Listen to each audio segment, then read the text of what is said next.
Hey, it's Andrew Morgan, host of the Nomcast, the Netflix original movie podcast. Each week, we review the biggest Netflix original movies with special guests from the film industry, the music industry, comedians, and of course, our fellow podcasters. Check us out on the web at nomcastpod.com.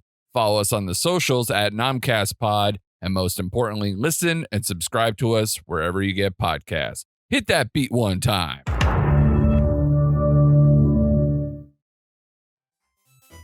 Hi, I'm Mike. And I'm Dave. And join us every Thursday for a new episode of Two Player Bros, a podcast about two guys who play way too many video games. Join me and Dave as we talk about the latest in Xbox, PlayStation, PC, and VR news, previews, and reviews. We have it all, and we play it all. And join us every other week for Post Game, where we play through and dive deep into our favorite modern classics and new releases. That's Two Player Bros, available every Thursday wherever you get your podcast, part of the Forgotten Entertainment family. Hi, I'm Mike Field. And I'm Pat Whalen. Pat is a lifelong comic book geek. And Mike is a filmmaker and storyteller. So naturally, a bulk of our conversations surround the world of the Marvel movies. Some consider the MCU one of the greatest achievements in modern-day filmmaking, and others just think they're comic book movies.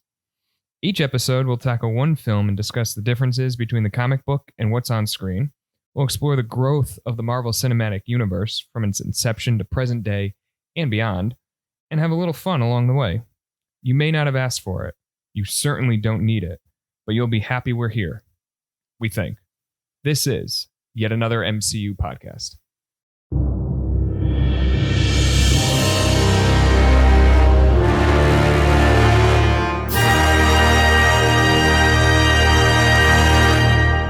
The Avengers are needed again, Pat. And this time, they're in a somewhat bad episode of the Avengers TV show. Sorry. Welcome back. I am Mike, and that is Pat. Hey. We are here to talk about Phase 2, Movie 5, Avengers Age of Ultron, the next big mashup of heroes. Comes awfully fast. What does? Saving the world? That the Avengers have returned. Well, I mean, when they didn't return when a terrorist was blowing up Malibu, or when a evil dark space elf was blowing up London. It's true. Or when a bunch of ships were targeting thousands of people to assassinate them over Washington, D.C. Also true. Yeah, I guess you could say this but was fast. But they're here now on a clue from, I guess, the TV show, right? I don't know what you're There's talking an about. episode in Agent of S.H.I.E.L.D. where he finds the scepter thing, and then he tells them to tell the Avengers, and that's where they're there in the beginning. Anyways, let's get into it. Yeah. So Avengers Age of Ultron was released on May 1st, 2015. It has a runtime 141 minutes. It's rated PG-13, which they all are. Production budget of $250 million. That's a lot. Opening week, it did 191 million. Domestic, 460 million. And worldwide, $1.4 billion. I guess it was a hit. Financially, yes. Joss Whedon has returned to write and direct. I think he had some help writing. He is also obviously from the Avengers. And this is the last time we see Joss Whedon in any kind of Marvel, and writing, directing capacity. Right. Yeah. I think he's floating around helping at some point. Maybe. Yeah. We'll get into that.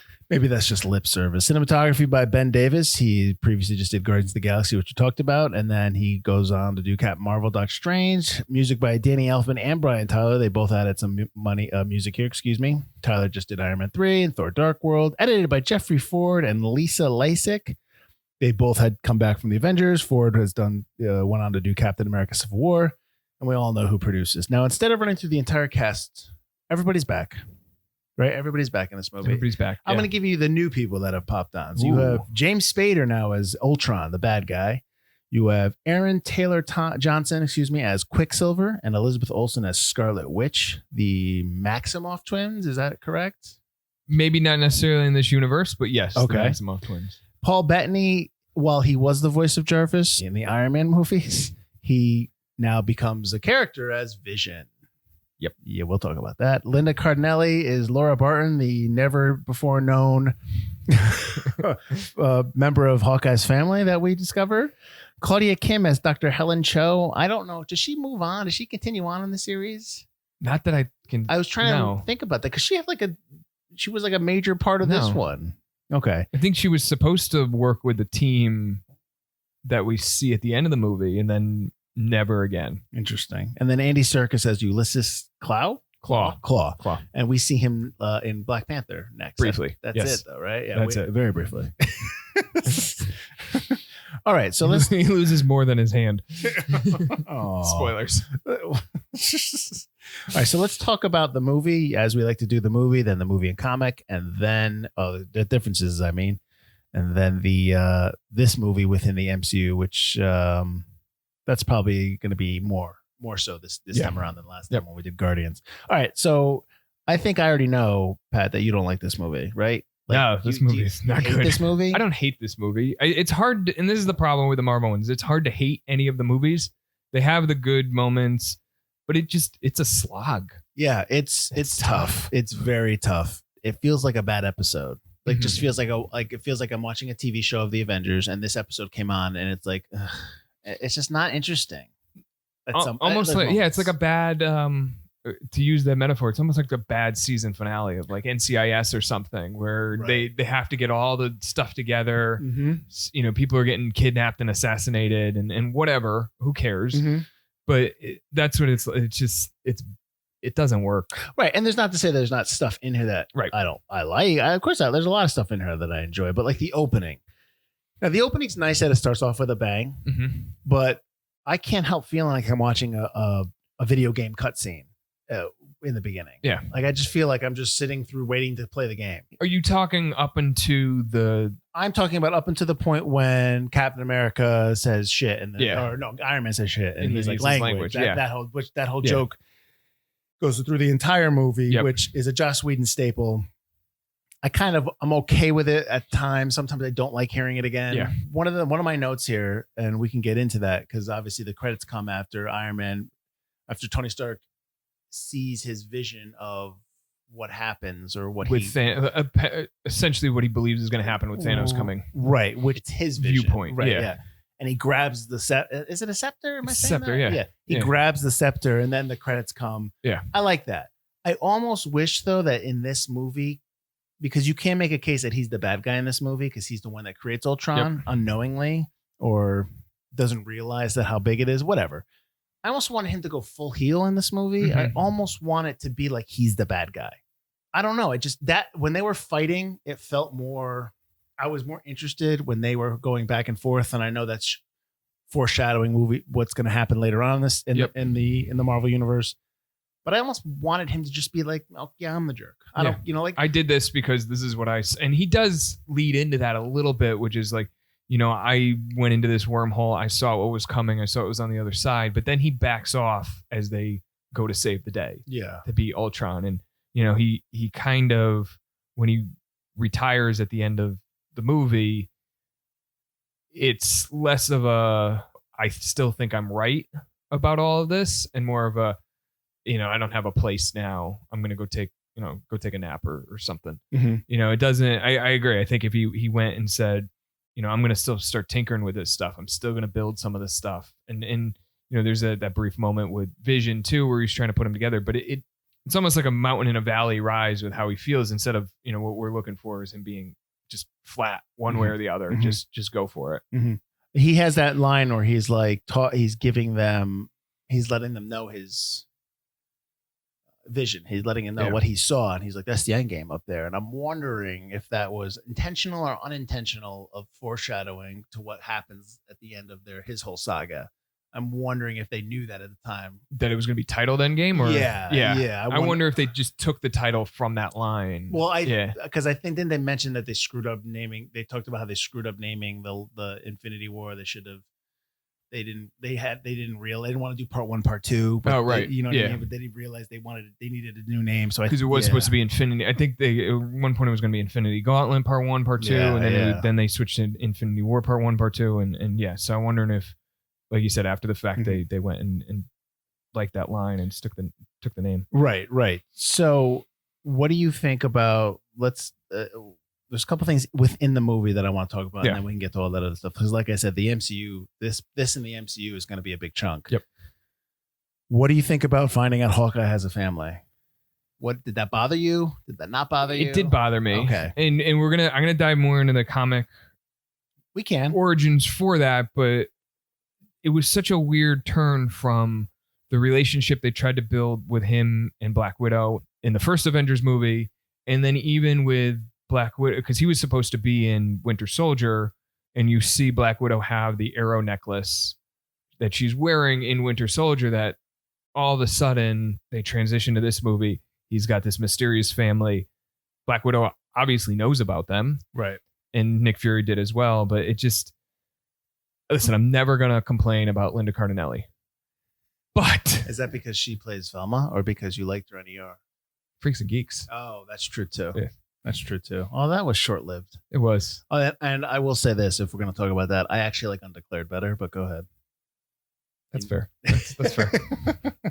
Yeah, I think it just comes out of nowhere. I like what they do with it. Mhm. Once you're used to the switch here, I'm Right. okay with it. Okay. And I appreciate the relationship that Hawkeye has with his wife and with his kids, and that he is just like this homebody guy who has a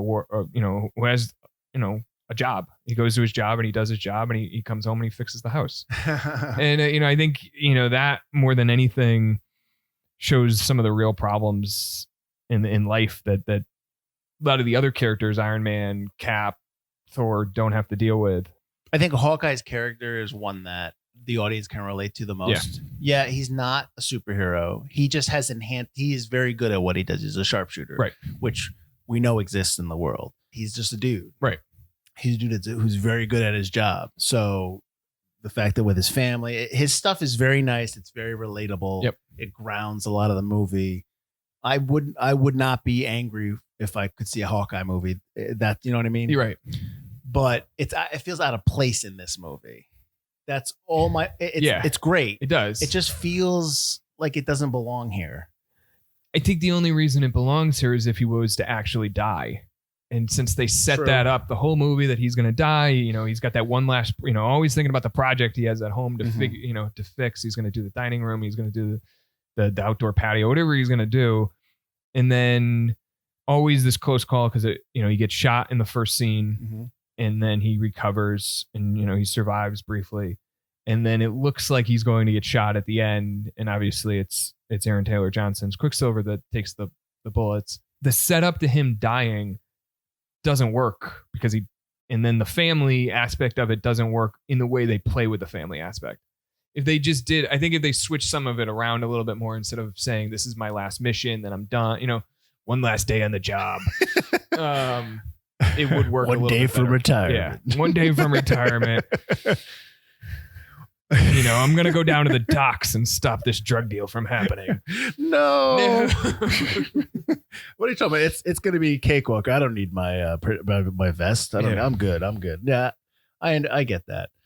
So I totally forgot that Vision picks up the hammer in this movie. So now we meet Vision, and he's made from the Mind Stone, or the Mind Stone makes him. And it was supposed to, we can get to all Vision stuff. But I want to ask you specifically about him picking up the hammer and wielding it. Does that cheapen it for you when Captain America has it later on in the whole universe? No. Do you like how it's used here? It's fine. I think it starts off as a fun gag. Yeah. That I think the gag gets the real big payoff in Endgame when Cap picks up the hammer. And if you break down that scene, Cap doesn't think he can do it. He wants to give it a shot. It's not his forte. He picks up the shield. That's who he is. He wields a shield. He wields a defensive weapon. Tony builds offensive weapons. He has since day one. Whether he I know he says he wants to build a suit of armor around the world, but that suit of armor have guns and laser beams and all that other stuff. Lasers. Laser beams. Cap he's more defensive minded. Thor, can pick it up easily. He knows he's worthy. It's his hammer. Right. We could debate whether Thor is actually worthy or not. But it's another thing. Nice. So when Steve moves it a little bit, it's a fun little, okay. Teaser. It doesn't necessarily need the payoff, but when it gets the payoff, it works well because he's the last, he's the last one standing. Right. He's, worthy enough to wield the hammer and the shield. Vision doing it, it's fine. Obviously, it's probably influenced by the Mind Stone, by the fact that he is just this blank canvas. Like he says, I was born yesterday. Right. Let's talk about the Mind Stone. Yeah, because I'm a little confused that the Mind Stone is a computer or it has computer intelligence. Like, so Ultron is actually like the Ultron that we learn about that is inhabiting, I guess, that has come to life is from the Mind Stone. It's not from Tony. So Tony built an AI program, and what he was using was the energy from the Mind Stone to, I guess, run this overly large and complex program that would be Ultron. Somebody who could download all the information in the world, generate through AI various scenarios and various ways to do things. And obviously it gets tweaked and it's almost like the Disney Channel movie Smart House. All right. You know what I'm talking about? I know you speak of. So she, they put this, she's the house that is meant to take care of everybody. And then he puts in an old episode of Leave It to Beaver or whatever. And the house becomes this overly protective 50s mom. And that's really what this is that Tony is building Ultron. He needs the power source from the Mind Stone, as it's this otherworldly, source of energy that he could then tap into to run the program that he needs to run. Otherwise, I don't think that they had the facility. They didn't have the capability to do it. Mm-hmm. And then when they build Vision, Ultron is trying to build like the ultimate version of him, right? Using the Mind Stone to continually give it the energy that it needs. Well, there's a moment because we had to sit through 5 minutes of two CGI blobs talking to each other when Jarvis and Ultron or when Ultron exists and what is this? And Jarvis is like, what are you doing? And I had to watch that on screen. But there's a moment where Jarvis says, I don't understand how you're able to do this so fast. Like he makes a comment or something to the effect it's powered by, because Jarvis doesn't have the energy behind it, the power of the Mind Stone behind it. So because I read somewhere that there's supposed to be a hidden computer within the Mind Stone or some intelligence. That's what I'm saying. Like, I don't know. It's just, regardless. Yeah. So at the end of the movie, when Vision kills Ultron at the end, are we supposed to assume that the energy from the Mind Stone that's within Ultron has gone back into Vision? That's why you have that, because they're supposed to be of the same. Right. Are we supposed to assume that? Okay. Yes. That's what I'm saying. There's a lot of little threads here. I want to. How long did you say this movie was? 2.5 hours? Well, it felt like that. It felt like that, and then they didn't answer 90% of the questions. Here's my biggest question. Ultron is obviously he's the smartest thing going around here.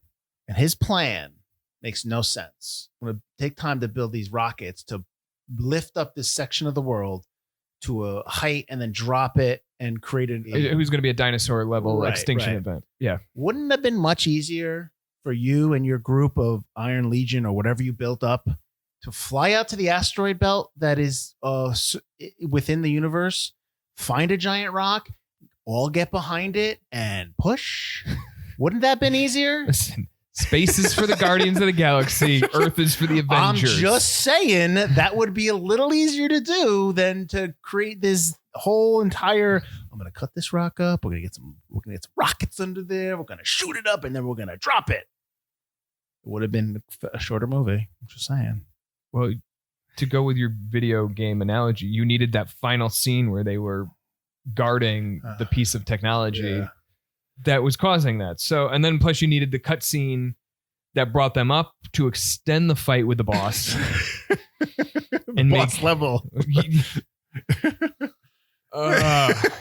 It's just, I mean, it's a muddied mess. It is a muddy mess, but it also has all these backdoor pilots to 2 or 3 other movies. And I think that's probably the source of Whedon's frustration. Yeah. I know he's being nice and saying, I'm frustrated. It's tough to do. It's stressful and it's really difficult. I need to step back. I get all that. But let's be honest. There are like 15 hands in the pot here. Oh, yeah. And when I say written by Joss Whedon, that's not true. He's writing it, but there are people that are brought in to rewrite it. There are people that tell you need to write this plot, put this in. Thor needs to be in this lake. Make sure Thor's shirtless. Yeah. We need to get this in there. Get his shirt off and you get him in that water. So it was weird because the timeline has him. The Comic-Con 2012, he was asked about directing Avengers 2. Yeah. Said he wasn't sure about it. And then a month later, he was announces the director. Mhm. Okay.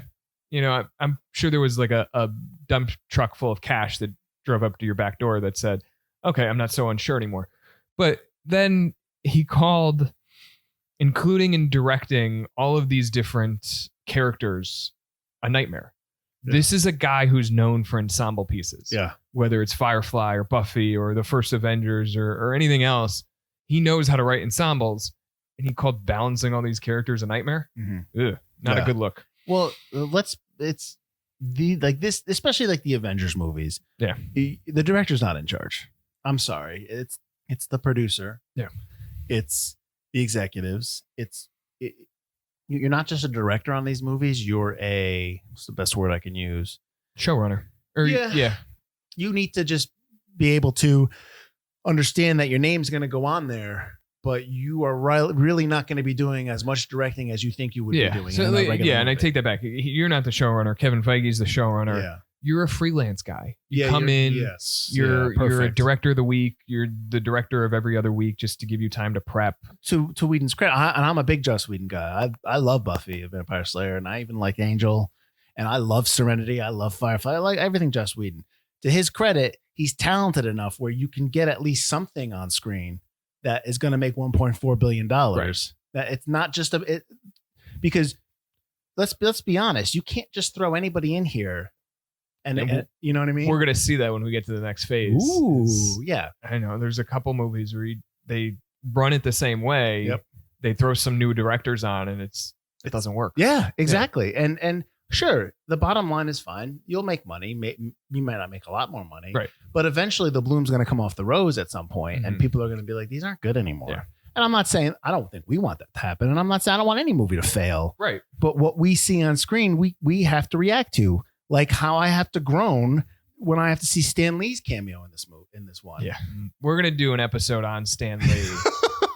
And I could not see when his all cameo was respect in to here. him as a creator, but he it just takes you out of the movie. And I like where they do it. The Russo brothers have they do it pretty well. Except for the one in Civil War where he shows up at the very end and he's like, Tony Stank? Is there a Tony Stank here? And it's just like this doesn't. I mean, I like this Captain Marvel one because he's reading the script from Mallrats. Yeah, that was good. I like the ones that they either do at the very beginning of the movie or they do at the end of the movie, so it doesn't pull away from. By the end of Civil War, though, all the conflict is over with, all the story has happened. Then he shows up. Yeah, you're already ready for the teaser at the end. You're already ready for you're ready for the credits. You're good. Yeah. The one in this one too, they're at the party within the first 20 minutes or so. It's fine. This one's actually not that bad. I do like this one, and I like that we get to see Steve with some of his army friends. I was gonna say I like that. But he's never talking to any of them.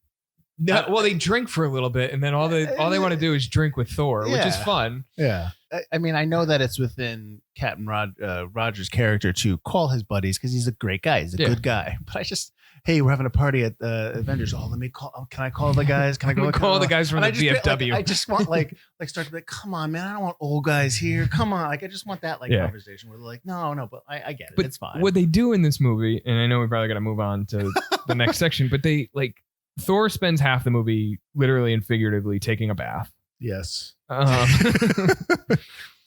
don't give Cap anything to do other than being a grouchy guy who doesn't like to swear. Right. They make this a disservice to him, especially when the next movie is also a disservice to him. Yeah. And then we have the and maybe this will work as a good transition, but the Natasha Bruce romance. That one comes out of nowhere. Right. 2 doesn't have any payoff. Yep. And 3 just doesn't make any sense. Yeah, I didn't understand. It was almost like, as the kids say, they were shipping that hard, and I don't if they say that anymore. Before we get into comics and movies, the difference between the comic and the movie, I just want to do 2 things. Yeah. One, when they're all after Ultron builds when he has plenty of time to build a better robot than he can. Yep.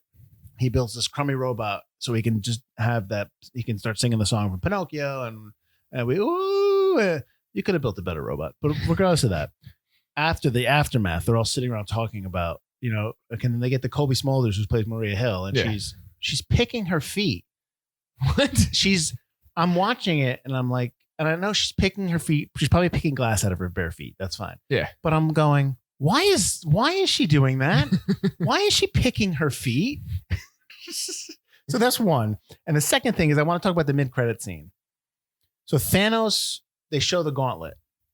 Here we go. He's already rolling his eyes, folks. They show the gauntlet. Mm-hmm. He picks it up and he's like, I guess I'll do it myself. And I'm thinking, I'm sorry, did he control Ultron? Was he part of that? Like, did he know what was going? Was he sitting there watching? I didn't understand it. I don't know. And I almost think that tag works better in a Guardians aspect because what's his face wasn't able to get the Power Stone. Right. And so like that tag, if you put it in a timeline, would work better right after Guardians. And seeing that Guardians has a crummy tag to begin with, that has nothing to do with anything. Right. Why not? Yeah. Because I don't even think we talked about the Howard the Duck thing in the last episode. Briefly. Because we couldn't remember what it was. And we're not going to talk about it again, but when I saw that, I was like, wait a minute. He controlled Ultron? I don't get what's happening. And the credits are going, I'm like, all right, well, I guess I'll just ask Pat. No, and he's like, I'll do it myself. And then like 15 movies later, finally does it himself. I'll do it myself, but eventually. I'll get there. Not right now. I've got plans. I got some other stuff going on. I got to deal with my daughters. They're fighting with each other. Just graduate in college. You know how it is. We're stuck inside. We're quarantined together. Sometimes Thanos has to take care of himself. All right, so let's move on. Wait, I have one nice, moment like that. Nice. We see a quick shot of Grand Central where you have the big statue on top of all the everyday heroes, the first line, the police and the firefighters and the EMS guys.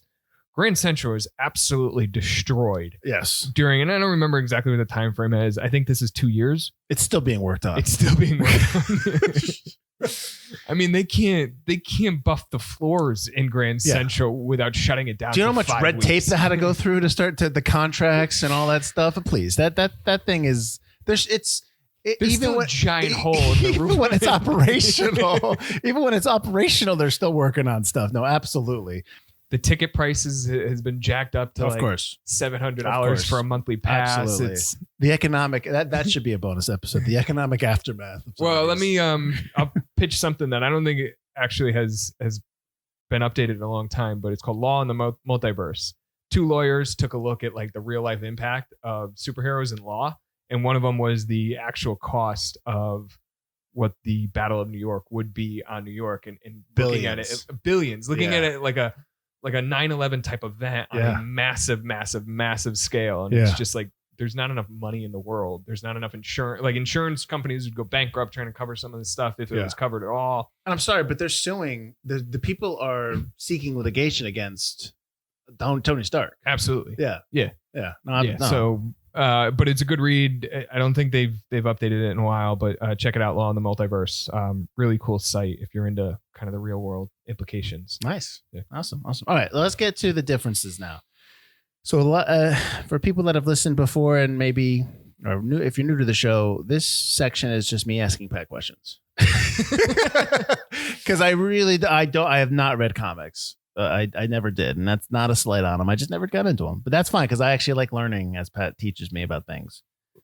I got one. Let me kind of set the stage with one of them, and it's this movie discusses the Marvel, like it really sets the stage and kind of shows the difference between Marvel and DC and what was the Marvel way, which was they not only told the superhero stories, they told personal stories. They told like what they were doing on their days off, what they were doing together in the clubhouse. This is a good way to show those interpersonal differences and kind of articulate that Marvel style, especially when you try to claim that this is the Empire Strikes Back of your franchise. Oh, no. No, it doesn't work that way, but it's a good differentiator to, kind of if you're into Marvel comics, you like some of that, especially the old school, the Stan Lee, Jack Kirby era stuff from the 60s. It's a lot of that. Let's see what they're doing in the clubhouse after a battle. Let's see, the personal and political differences that Tony and Cap have. So this one does a good job of that. And it doesn't do a good job of a lot of things, but it does a good job of that. And then now you could ask away. Ooh, ask away. All right, so I want to talk about Hank Pym. Well, because Yeah. he's like a big part of everything. We brought him up briefly, I think, a couple episodes ago. And I know he pops up later on in Ant-Man. Yep.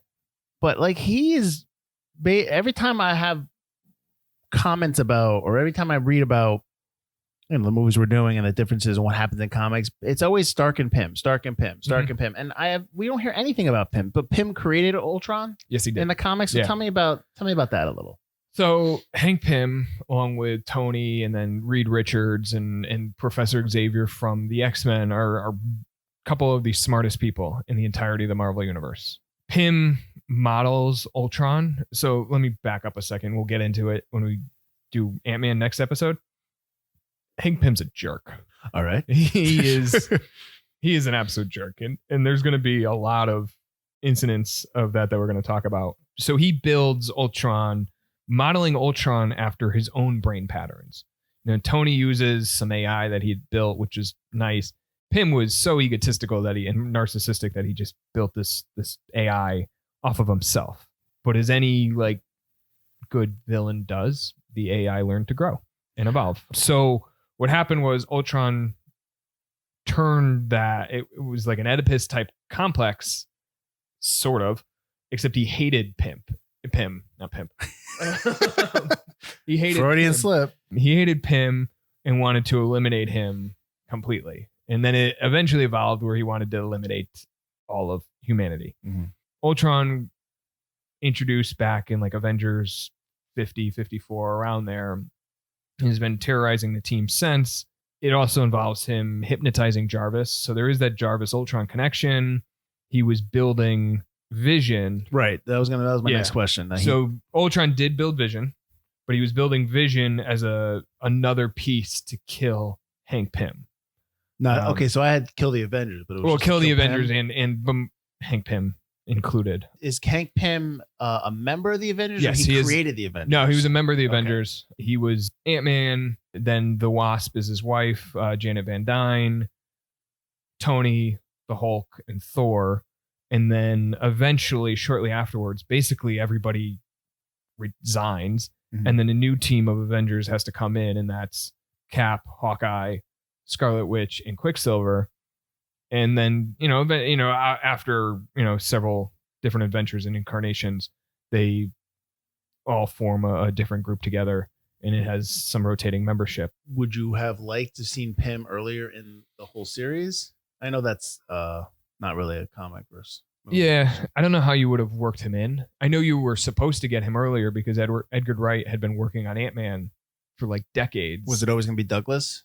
I don't know if it was always going to be Douglas. Okay. But what I appreciate, and we'll get to it next week too, but the scene in I think it's the first Ant-Man, can't remember, it's the first or the second, where they flash back to like the 80s where Pym is working for S.H.I.E.L.D.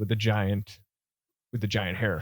And Peggy Carter's there and a few others are there. Yeah. So I like that they, he's always been a part of the universe. You just never saw him. You just never saw him because Right. he had been retired and he had been pushed out of his company. And he does work on different things than Stark does. So it wasn't like Hammer Industries, like there should have been Pym and Hammer and Stark. Pym is working on more like biotech and design stuff. Obviously, it has some weaponizing capabilities to it. Tony and Justin Hammer are more like, okay, I'm going to build a gun and sell it to the military type thing. Got you. Just back to Ultron. Yeah. Tell me about the Crimson Cowl. So the Crimson Cowl was this first identity, alias that he goes by. He's leading a group called the Masters of Evil, which is just another villains group. He got a bunch of guys together. The Masters of Evil. Yeah, to go take on the Avengers. And I could have read the comics wrong, but they hide him under this identity of the Crimson Cowl, having never actually introduced him previously. So you think that this new villain, the Crimson Cowl, is forming this group together to take on the Avengers. And there's a brief moment where, as I mentioned, Ultron had hypnotized Jarvis. And so it looked like Jarvis was the person under the Crimson Cowl. So it looked like Jarvis had betrayed the Avengers. And then he reveals himself as Ultron. And you're like, okay, we went from one guy we didn't know. Then we thought it was a guy we did know. And then we went back and now it's another guy we didn't know. I don't know. It was confusing. to me to understand it. But he used this Crimson Call identity to put together this team to take on the Avengers. Obviously, it doesn't work. The Avengers win. They save the day. What? Yada, yada, yada. Yeah. Fun fact. Justin Hammer has a daughter in the comics. Okay. Justine. Just okay. That makes sense. Because it's like George Foreman. All I picture is Sam Rockwell. I'm just saying. She has assumed the identity of the Crimson Call, of a new Crimson Call. This is now in the current comics. Yeah. Okay. Which I think would make a fun villain, maybe, sort of, depending on what they do with the WandaVision show. If that brings back Sam Rockwell as Justin Hammer, I'm all okay with for it, that yeah. because quite honestly, as I'm watching these movies and we move forward, like he's becoming my favorite bad guy character. Yeah. And that's probably has everything to do with Rockwell. Absolutely. Well, one more thing about Ultron, speaking about creating AI, he creates another AI in the comics, right? boy. Yeah. Called Jocasta. Jocasta. And the only reason I have that in here is in the movie when Tony Stark is rifling through his multiple AI programs, apparently, to replace Jarvis. He picks up Friday, which was like his girl Friday. Yeah. You see Jocasta there. You also see Tatashi from Big Hero 6. Oh, okay. Too. But he picks Friday. But you see Jocasta, and Jocasta, it's a reference to this AI that Ultron created to defeat the Avengers. But she joined them in the comics. So what is all that? All right, I'm not gonna you're like sitting this. down for this, right? Here we go. Ultron. You can't even tell. You can't even tell me. Because I know how this is going to be received. You know, when you get older in life, Oh, he made himself a mate. he made himself Oh, a mate. Come on. And sometimes you just need a romantic partner. You know, it's tough being an AI on your own out in this world. I'm sorry, but why didn't he just call her Eve? Like, why didn't we just go that route? Why Jocasta? I don't know. What is Jocasta short for or acronym? I don't think it for? Not stands for short anything. Okay. So when Ultron was built off of Hank Pym, he kidnapped Janet Van Dyne, Hank's wife, and tried to model Jocasta off of Janet's mind. He hates Hank Pym, but he wants his mind to match the mind of the person he loves. So basically, Ultron is based on Hank Pym. Right. So it would make sense that he'd want somebody like Janet. Pym's wife. Yeah. So as Jocasta's coming online and she's understanding that by her coming online and her living, Janet then has to die. So it's a different process between Pym and Ultron. So at that moment, that's when she switches and goes to warn the Avengers that Ultron's coming. That So she just up and decides, I'm not going to kill Janet. Let me warn them. Yeah. she Interesting. somehow gets a conscious. Because comics? Yeah, because comics, basically. So Janet gets saved. Jocasta couldn't completely leave Ultron. She then leads the Avengers to a trap, but then she couldn't pull the trap on them. Interesting. And then they've kind of, and she's been around in the comics since then, because that was back around the time Ultron was originally introduced. When was that? In the 60s. She's helped the Avengers, Fantastic Four, a couple other groups since, but nothing major. I don't think she's ever gotten her own series. Oh, It's well, hey, there's still hope. I don't know. That's weird. Well, they destroyed Ultron, so I don't think we're ever going to see Ultron again, unless he's still in the Mind Stone somewhere. But the Mind Stone got destroyed and put back. You know what's funny is the last episode we talked about where are the stones now, and then I keep reading articles about how they're all destroyed and just it's all over the place. Anyway, They're destroyed going forward, but you'd have to go back in time to get them, which we clearly can now, right? Just based upon everyone's knowledge of Back to the Future. So, tell me about the West Coast Avengers and the Secret Avengers, because the West Coast Avengers make me feel like it's a Beach Boys song, and should be. So what's going on there? So they franchised? They franchised. That would happen? Absolutely franchised. It's like, bringing this, we're going to make another reference to NCIS today. Ooh, two? It's like regular I don't know NCIS. if you know the age demographic that listen to this podcast. It's not the people that watch NCIS. But I think they're still going to get the fact that they're going to see regular NCIS. True. So think original recipe Avengers. Okay. I'm then- surprised you don't go CSI, but go ahead. NCIS. CSI still on? I don't know. Okay. Would Law and Order make more sense? No, I get the NCIS reference. Please continue. So original recipe is the Avengers. They're mostly based in New York on the East Coast. Now you're doing Kentucky Fried Chicken. No, I'm getting there. So NCIS LA, you had to expand the franchise. You had to go to the other coast. So they form the West Coast Avengers. And so that was so Vision had this vision that mostly NYC based heroes needed to expand.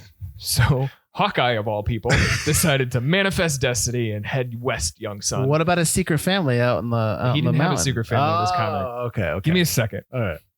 So he went to start a team. So that team, the original team included, it was Iron Man, but it was Rhodey as Iron Man. Okay. When Tony had some issues, which we've talked about. Character named Mockingbird, who's played by Adriana Palinki.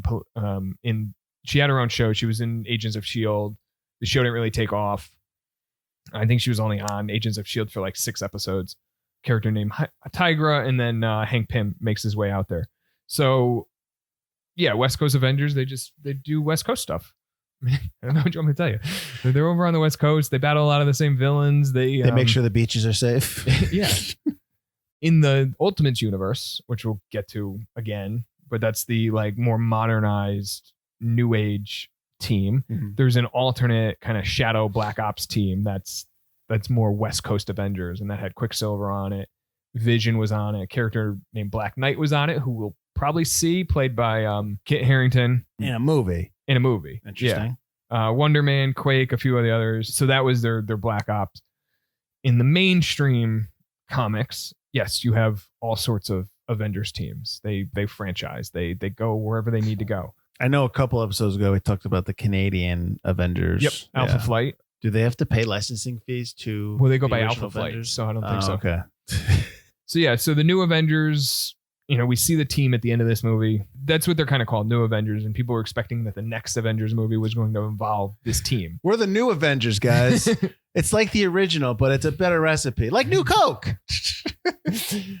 A couple of years ago, mid-2000s, there's a few series titled New Avengers. The 3rd volume ran right up until the movie, and that involved more of like what they call the Marvel Illuminati. We're not going to get into that right now. So you can't be dropping that on me, and then I can't get into it. No, we're going to get into it in later movies. The Marvel Illuminati. Yeah. All right.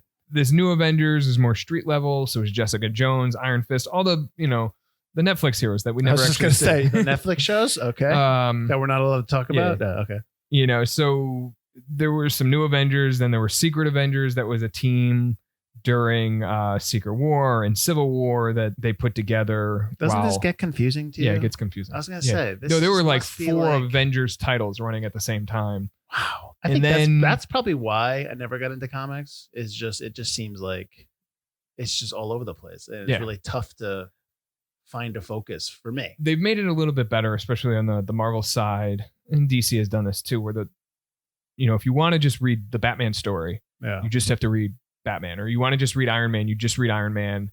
You just read the Captain America story. Like they're doing, Ta-Nehisi Coates is doing a great run on Captain America right now. You don't really need to, you probably need a little backstory, but they fill you in enough within the story itself to let you know what's happening. But when it gets really crazy and really involved is when they do these massive crossovers. And it's, whether it's Civil War, whether it's Secret Wars or Secret Invasion or all sorts of stuff, you don't know what's, you could follow the main 7-8 issues of that. And then there's, every other comic is getting involved in some capacity. And one issue might say like tie into Civil War. And really it's just like half a page. I mean, the point is to get you to go buy something, like get interested in the characters and stuff. Can I go, please. interest you in the Great Lakes Avengers? Oh, what is this? Well, no, but what is this? You're asking about other Avengers. They just fight around the 5 lakes? Yeah. Seriously? Yeah, they go up. What do they do? Like stop people from it's mostly like fishing? Yeah, so they're on an official team. They were trained briefly by Hawkeye, and then they received cease and desist letters from the main team. I swear to God. This is in a comic? This is in a comic. This is why copyright and trademark laws are important, kids. Is that what they were doing? Teaching people that? No, I don't know what it was, but it was, it was mostly like, it was a bunch of like terrible, like D-list heroes. They got involved and they were fighting terrible, like F-list villains. Is this comic still around? No, or is it? Okay. No. Now, let me tell you right now. I don't think so. As much as I'm like, sighing about it, That's something I would do. Like I would be like, give me the Great Lake Avengers. Let me go make a show about that, and I'd have fun with it. Yeah, that would be something. That'd be fun. a great Disney Plus one. Or just like no, please, we're going Netflix. I know they won't let us anymore. We're going someplace where I can say the F word. So maybe if Disney wants to put it on Hulu, that's fine. Yeah. Now I know that I'm probably describing something like The Boys that's out on Amazon. I love The Boys. Boys is a great show. But yeah, so. Obviously that does well. Anyways, regardless, we're going off topic. All right. I want to do one last thing I have here. Well, two things. We haven't even talked about Scarlet Witch and Quicksilver. We talked about them briefly. Now they're based on their Marvel Ultimates version. I just want to know a little bit about. I mean, I kind of know about them from the show. I know that that's not as that's different from what's happening in the comics in the beginning. But I just want to know about killing off Quicksilver in the movie compared to what happens in the comics. Yeah. Does that something that happens or? I don't remember if he's died at all. I don't think he has ever. We have already mentioned they were part of the Avengers, but they are mutants. Not in this movie because they're not contractually. They're not contractually allowed to be called mutants. We've got enhancers. We got enhancements. That's why they're called enhanced. They're called the twins. This is why we get Aaron Taylor Johnson in this one, and we got Evan Peters in the other one. So they're mutants, but they appeared. They were basically sort of kind of original Avengers. I mean, not basically Team 1B, which is why the rights get a little iffy because Fox had them allowing them to be in X-Men. Marvel has them tied to Avengers, which is I don't think they would have been allowed to make the WandaVision show had the Fox Disney deal not going through. Right. So the son and daughter of Magneto. Well, okay. Yep. I remember. Yep. But they kind of don't say that here. Yeah. They don't say that at all. They make it the impression that they were made by Hydra. Right. And they were like Romy, orphans that were picked up and experimented on. And the name on the bomb was Doc. Yeah, okay, good. And part of it was because it was Stan Lee, it was Jack Kirby, it was a few of the other guys. The Marvel bullpen was like 5 guys at one point. And so the benefit of all the same guys working on all the same stuff, they could just pick and say, oh, what's your guy doing? Okay, let's bring him over and have him hop in here. So, oh boy. And then we got the Ultimates, the ultimate side of it, which is the, as we've mentioned a couple times, the more modern reinterpretation of these guys. They are founding members of this Ultimates Black Op Avengers type team. So they're no longer Magneto's kids. They are Magneto's kids in it too. Okay. They are lovers. There we go. I mean, it's Game of Thrones. It's what it is. We've all apparently gotten used to it, but I'm glad they didn't. I'm not used to that. I'm not. I mean, they did tone that back a lot in Game of Thrones too. Did they really? Yeah, in the later seasons. Well, he tried to rape her, and then and then they stopped doing that altogether. Well, I think it was a deeper. Not that we're getting on a Game of Thrones tangent, but that was it was less of a physical bond between them, but a more of an emotional bond. Yeah. Like he loves her on so many levels, and it confuses that. I hear you. Welcome to yet another Game of Thrones. No. Okay, we're off the rails. Anyway, so back to the Avenger, back to Scarlet Witch, Quicksilver. So in the Ultimate universe, there was also an Ultron unit and an Ultron thing. So Scarlet Witch ended up bringing that one of an Ultron unit. So it was many, similar to how he has the Iron Legion in this one. She brought one to life. That one became obsessed with her. You're seeing a track record here of Ultron becoming obsessed with the people that bring them to life. True. Yeah. Kind of one note, Ultron. And knowing that he couldn't compete with Quicksilver, killed Quicksilver. In the comic. Okay. As like a lover, knowing that he couldn't compete with yeah. I don't know if Quicksilver has died in the Marvel universe proper. I don't remember that. I know there's been various things going on with the X-Men. I've always when Disney ever makes the next one movie, we might need to bring an expert in for them. I'm not a big X-Men guy, but what I will say, what I like with Scarlet Witch's design here, it's more reminiscent of the show X-Men Evolution's character, where she's got this kind of like off the rack, hot topic look to her. Well, I know that like her costume is a little bit more revealing in the other ones, right? Yeah, and it's why would you wear that here? It's all red. It's all like leggings and just skin tight suit. It makes and no sense. She's also got this weird red like crown thing and a cape on. Like it doesn't play to the modern movies anymore. Yeah. But there have been trailers or screenshots from the WandaVision show where they're going to put her in that outfit. Oh, okay. But I think it's more of a kind of how stupid it is. And, I think it's more like a alternate universe dream state type thing. I feel like if I watch WandaVision, there's so many references in there that I'm not going to get. Probably. You know? Yeah. I don't know if that's good or bad. With Wanda and Vision, speaking of that, they do get together and have some children. And there's a great comic that I think ended recently that is all, and I think they're going to pull heavily from that for the show, but they've been romantic partners basically since the 70s. And they've been, working together, and it's one of the longer running partnerships in comics. That's good. Yeah. Good for them. All right, let's move on. From what I know from AI, it seems like it's a lot more emotional in this. He's battling, like trying to deal with his emotions. I don't understand that. I don't think, is that really how AI works? I thought AI was more just about learning, sure, not have to be taught everything or programmed, but not emotion. Yeah, I don't think you could teach. You can't program emotion. That's something different. That's something that would evolve later on. I don't know. It could be another piece from the Mind Stone. Sure. That has put in, because Vision now has the Mind Stone. He obviously, as we were just mentioning, forms romantic partnerships with Scarlet Witch. You feel, friendships with the rest of the Avengers. Yeah. Maybe Maybe that's what the Mind Stone is able to do too. Is Tony could build the computer AI that can process, learn, and make shortcuts and figure things out quickly and process information. But the Mind Stone is able to put in that emotional aspect. Right. So the biggest thing about this movie is that it sets up at least 6 other movies. So it sets up Thor Ragnarok, Black Panther, Captain America Civil War, and the next 2 Avengers, obviously. Yep. There's also some stuff in here that I don't know if it's intentional or not, but like Black Widow stuff. Yep. Is that foreshadowing her movie? I think so. Will ever come out. So I think this is probably the biggest example or the best example when we say focusing on setting up the rest of the universe. Like it took place over what this movie should have been. Mm-hmm. So all these movies have places within the universe. And because you're world building, yes, you need to include some stuff that you could see later on. Yeah.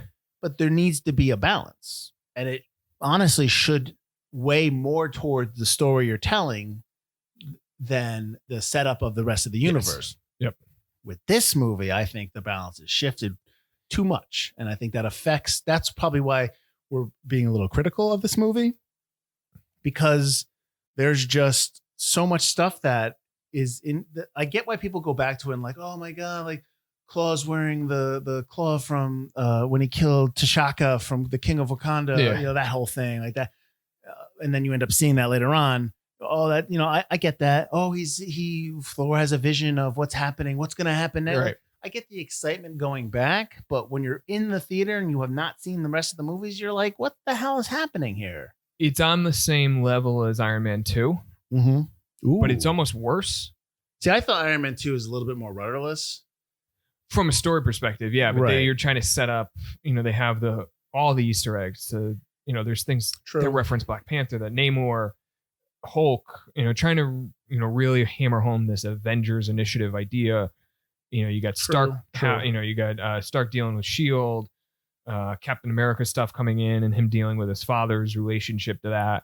But now that we're 7-8 movies removed from that one, it almost feels that this is worse because we've already know what the universe is. We want the stories, and all they're giving us is preview season. Yeah.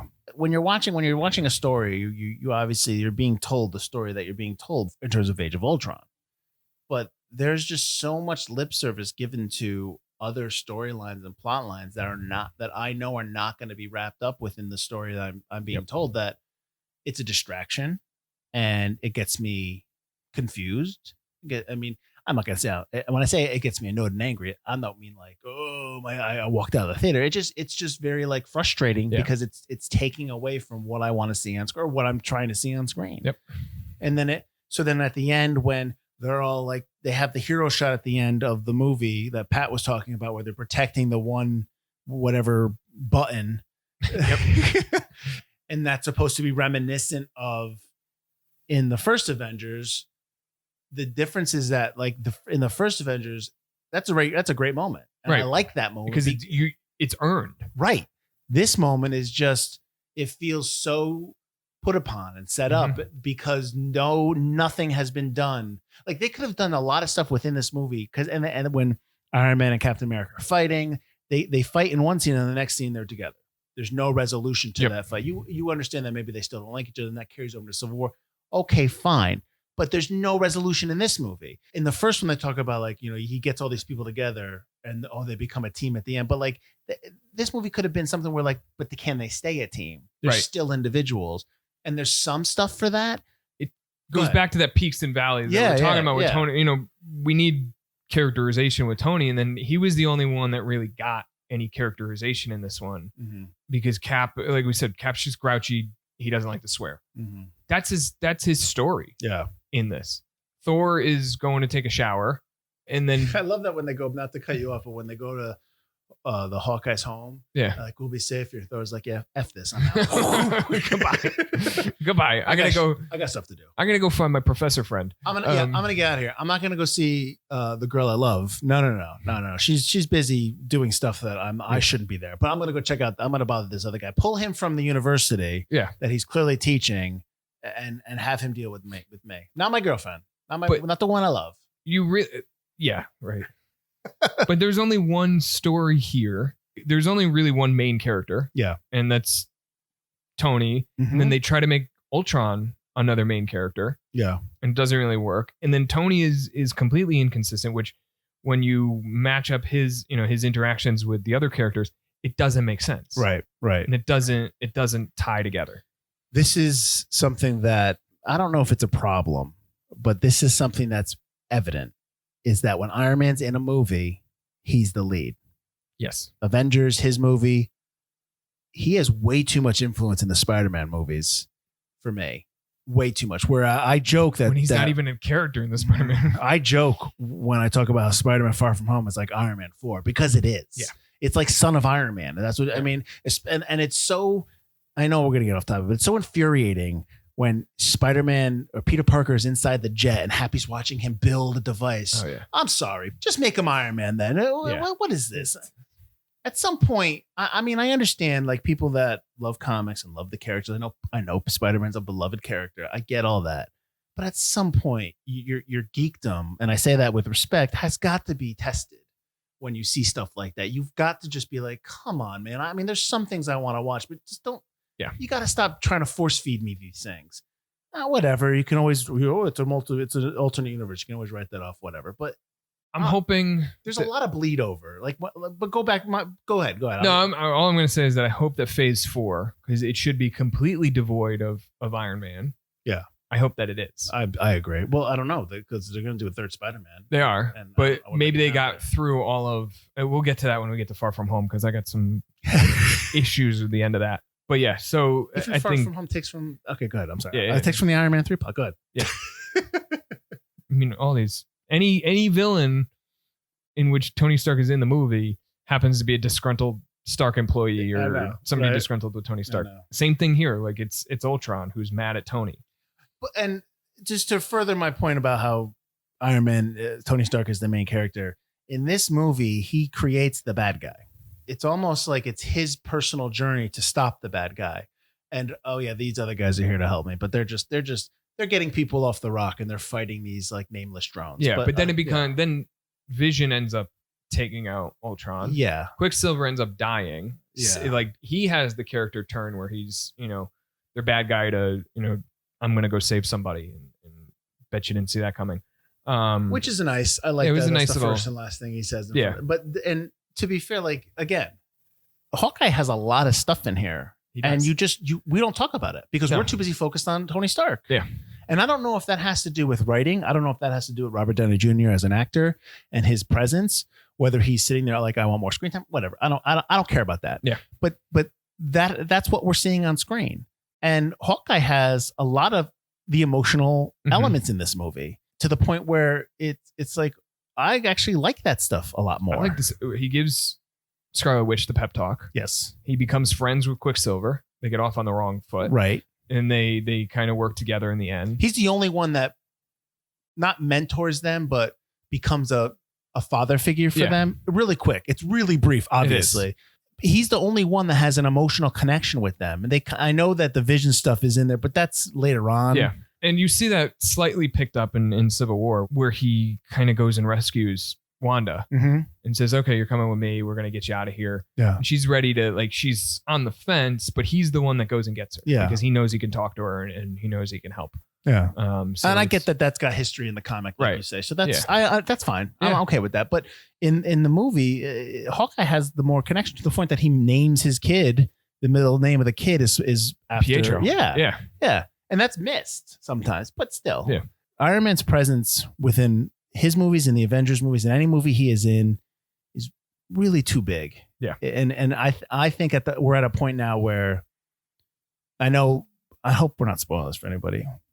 When he dies in Endgame, it's almost like good, because like you say, let's see some movies that he's not around. Yeah. Let's see what we can do.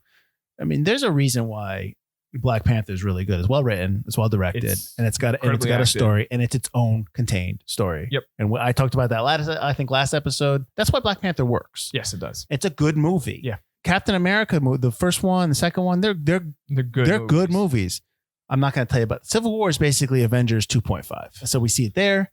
We see it later on with what we talked about with Spider-Man being Iron Man 4. Now there's a thing where like all these things bleed in together now, and now you've created these abomination of movies to take from Incredible Hulk. Like, you know what I mean? Like you've created these movies that are not really stories. They're just a collection of things happening. We've said it from the beginning. It's a TV show that just bleeds into the next movie or the next season. And, you know, some things change season to season, movie to movie, but for the most part, you know, it's the same stuff. And now, you know, I am really interested in what Phase 4 has to bring. Sure. Little interested because obviously it got delayed and we're not sure when it's going to come out, but how Black Widow ties in as a Phase 4 movie, or if it'll be like a transition movie, almost like Iron Man 3 was. Well, she dies in the last Avengers too. So this takes place earlier. Before that. Yeah. I don't want her to come back. Like, that's it. You're done. That's great. I don't like that they killed Quicksilver off because he was like, hey, Quicksilver's now in this movie. Oh, don't get connected. He's gone. Yeah. I always think that when you have characters that have been around, like, you got to kill them off. That's the only way. You got to give them endings. They can't just keep going on.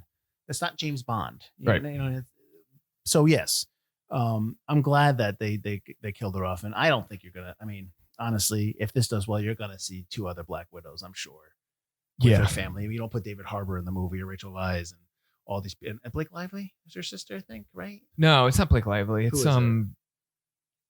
Florence. Oh, Florence Pugh. Yeah. From Midsommar. Okay. Yep. All right. Wow. Oh, you know why? I just watched the rhythm section. That's why I'm thinking Blake Lively. Oh, okay. But you don't put all these people in the movie if you're not gonna. Hey, if this does well. Well, yeah. I mean, but you might do something with Florence Pugh and make her a new Black Widow. I'm sure. There have been other people who have maybe taken that name. Yeah. That's fine. And you know, you could introduce David Harbour as the Red Guardian in a different movie. My guess is, and I don't know this is completely conjecture, but maybe Rachel Weisz dies or has a villain type role, whatever, and dies again, which is why you're able to, you know, get her out, but you still have the other 2 assets. And that's what these characters are. They're assets. Yeah. There's Florence Pugh is a potential new Black Widow. It's Red Guardian. Yeah. You know, that's what you can do. And Taskmaster is the villain, which should be cool to watch. Our takeaway, I guess, is that we're interested to see these movies moving forward without the presence of Tony Stark and Iron Man. Yeah. And kind of see, because it's such a domineering presence. And I think maybe this is the beginning of it starting to be a negative presence, this movie, you know? Yeah. Civil War is definitely hampered by him. Mm-hmm. Spider-Man movies are hampered by him. Yeah. Obviously, he needs to be in the next 2 Avengers. I get that. And he's great in them. I mean, this is the movie that sets up that fight at the beginning of Endgame between everybody sitting in the room and you know, he says to like Steve says in this movie, if we're going to lose, we're going to lose together. Right. And that's what Tony references in Endgame and says, you said you'd be there. You said, if we're going to lose, we're going to be together. Yeah. Obviously they were, one was on a different planet. One was in Wakanda. The other thing that they do again, and we talked about it briefly with Banner and Incredible Hulk. Now we're still being told Incredible Hulk and Bruce Banner's story over the span of other movies. Mm-hmm. I think I think they have it's universal rights, which is which I think is a disservice to that character. I know that in Avengers he ends up becoming Professor Hulk or Endgame or whatever after the snap. Yep. That's another thing we could talk about later. But now you talked about how they force in this Black Widow love interest. And, they have that slay, hey, Nick, when you sent me to go get him in the first movie, did you know that this was going to happen type of thing? Like this was all set up. And this is the problem with it. That's the only time where that was ever like, okay, yeah, they knew each other. They had that one bad. Yeah. Like, why would she go near him again? Because when he freaked out in the helicarrier, almost killed her. That scared her. You saw that scared her immensely. So why would you? But again, it's how the MCU deals with PTSD. It's like, well, you're fixed. Exactly.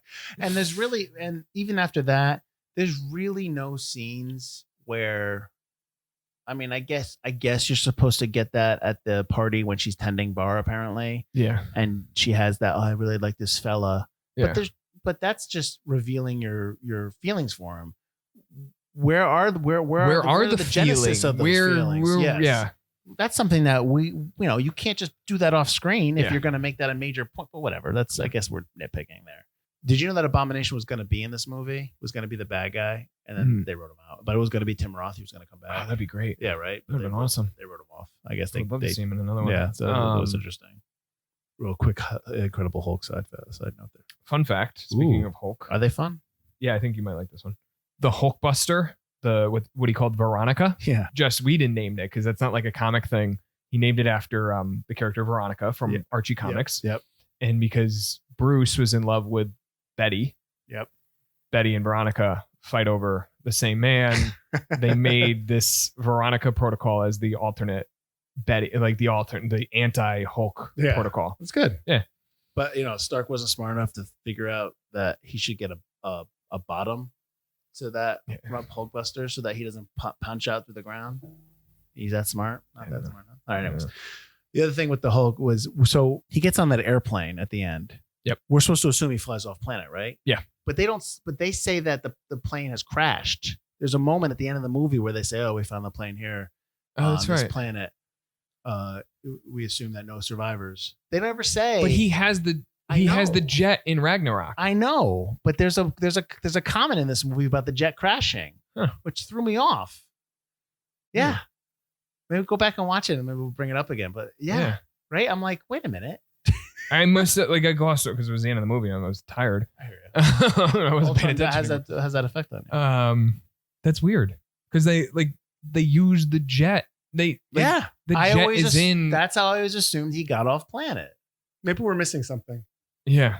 But anyway, I'm sure someone else will hit us up with an email. Please comment below. You guys are idiots. These guys don't know what they're talking about. This is what happened. All right, so I think we're done. Yeah. Oh no, I'm sorry. One more thing. Oh boy. No, it's not a big thing. I wanted to bring it up. Yeah.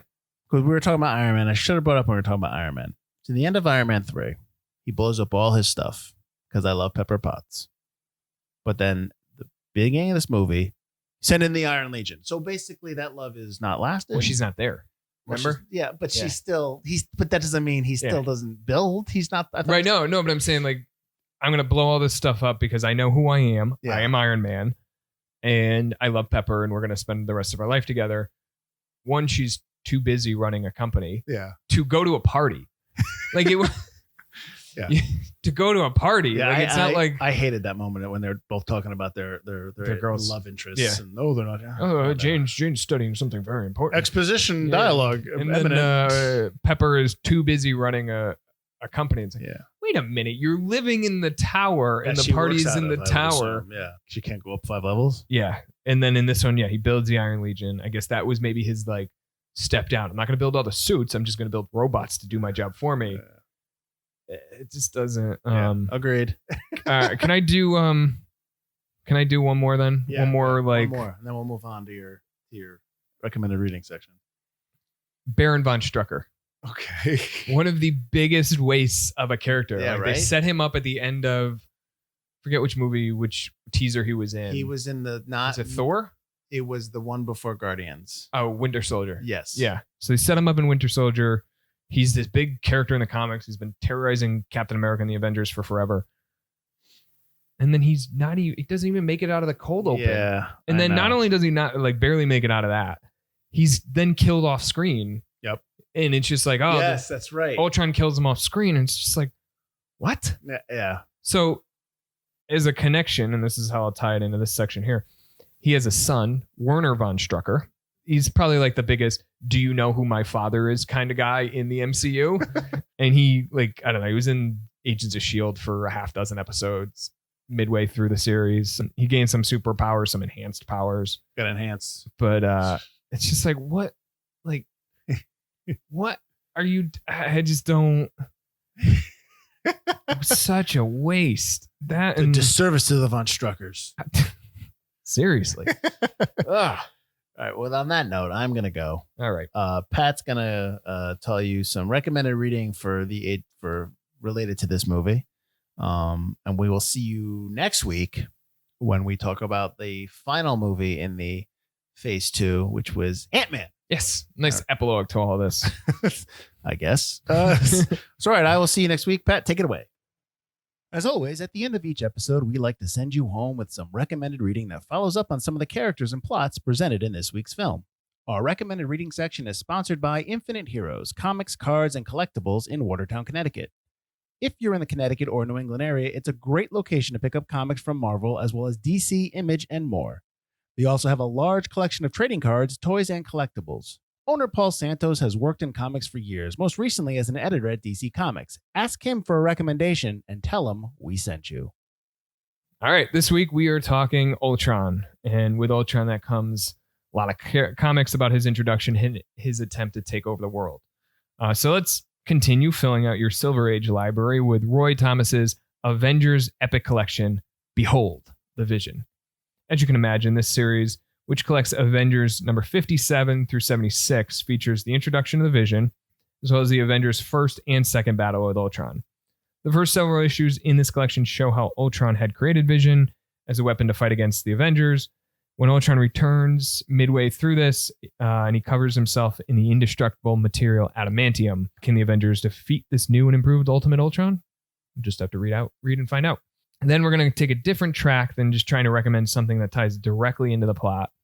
Why? Because, well, comics. And we touched on this one briefly, but this is exactly what we're going to get with Avengers, The Bride of Ultron. This collects Avengers 157 through 166 by Jerry Conway, Jim Shooter, Don Heck, George Perez, and many, many more. Ultron returns with one thing on his mind: love. That's right. Ultron builds the android Jocasta in an abandoned factory on Long Island, where all great relationships start. Because comics, told you. If that's not enough for you, this collection includes appearances by classic villains and witness the Vision throw down with his original inspiration, Wonder Man. And of course, we have to include the critically acclaimed 2013 Brian Michael Bendis, Brian Hitch crossover, Age of Ultron. The titular villain finally achieves his life goal, wiping out all of humanity. Then a ragtag team of Avengers must work together to stop the evil android. The paperback collection collects the main 10 issues of the story, while the hardcover has even more of a robust package with several tie-ins and crossovers. It's an interesting what-if read filled with time travel and comic book butterfly effect shenanigans. That's it for this week. We'll see you next week. Thanks, everybody. Remember to rate, review, subscribe, and take care.